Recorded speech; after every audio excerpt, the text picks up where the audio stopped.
Hey guys, it's Alex Fangirl, and I know I was just live like 12 minutes ago, but today I thought I'm gonna do a series of video series of me, a series of videos of me reading from the Harry Potter books. So for today, I'm gonna be reading from chapters 1 to 3. Okay, here we go. See, and here's my copy of the Goblet of Fire. Yes, I know it's a little busted, but oh well. I mean, you can tell, but that's just me. Okay, so here we go. Chapter 1. The Riddle House.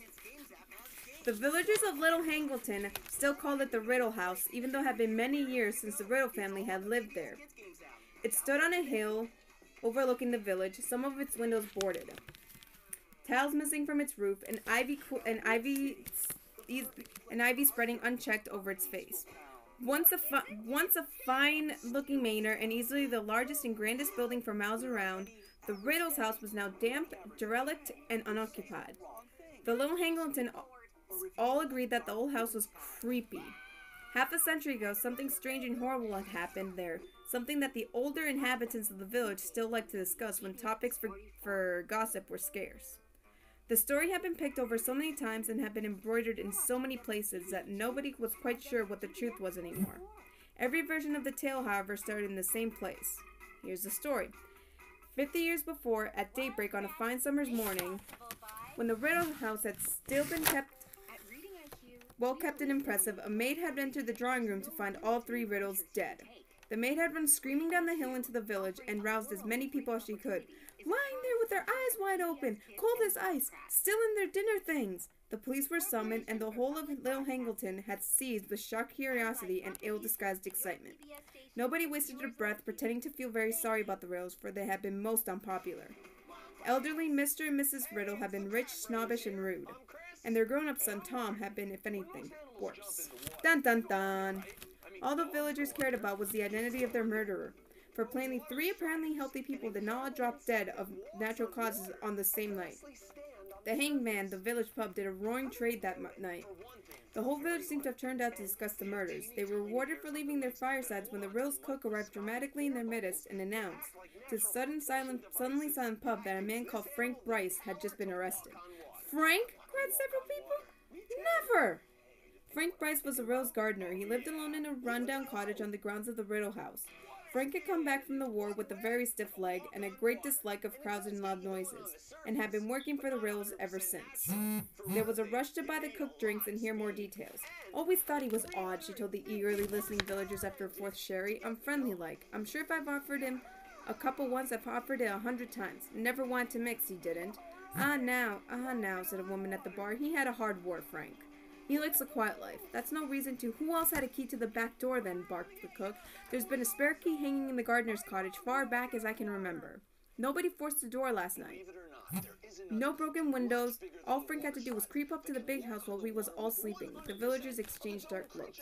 I always thought he had a nasty look about him. Right enough, grunted a man at the bar.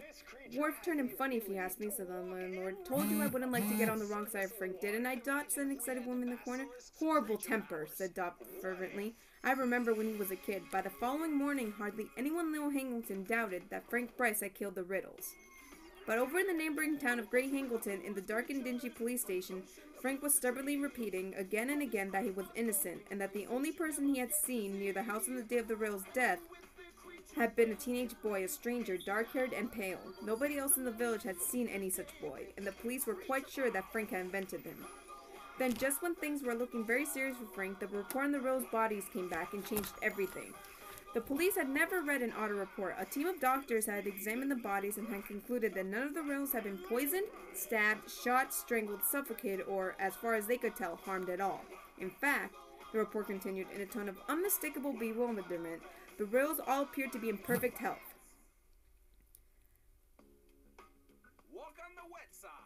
Apart from the fact that they were all dead, the doctors did know, as they determined to find something wrong with the bodies, that each of the Riddles had a look of terror upon his or her face.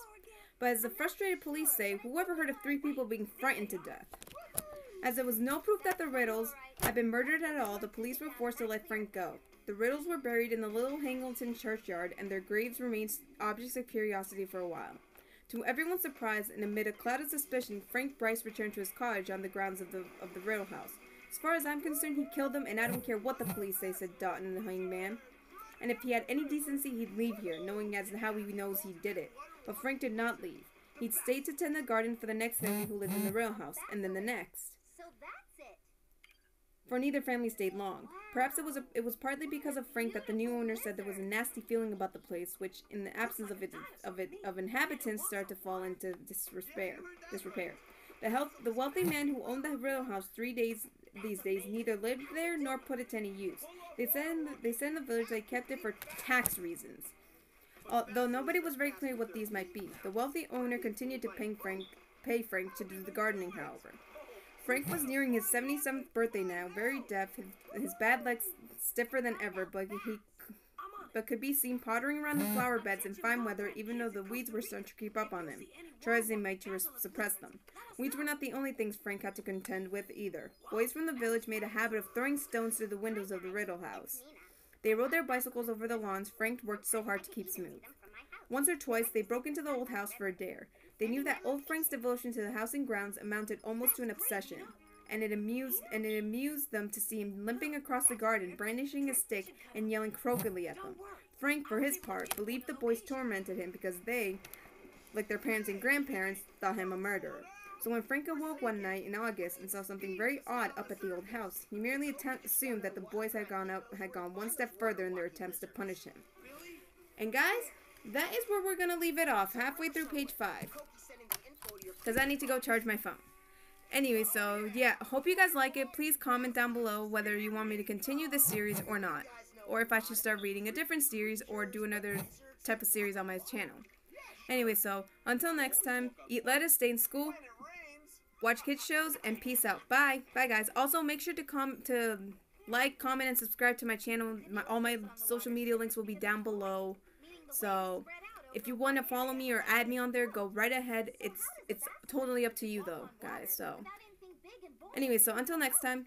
Until next time, here comes my outro. Stay in school, eat lettuce, stay in school, don't do drugs, play video games, and read fan fiction. Bye.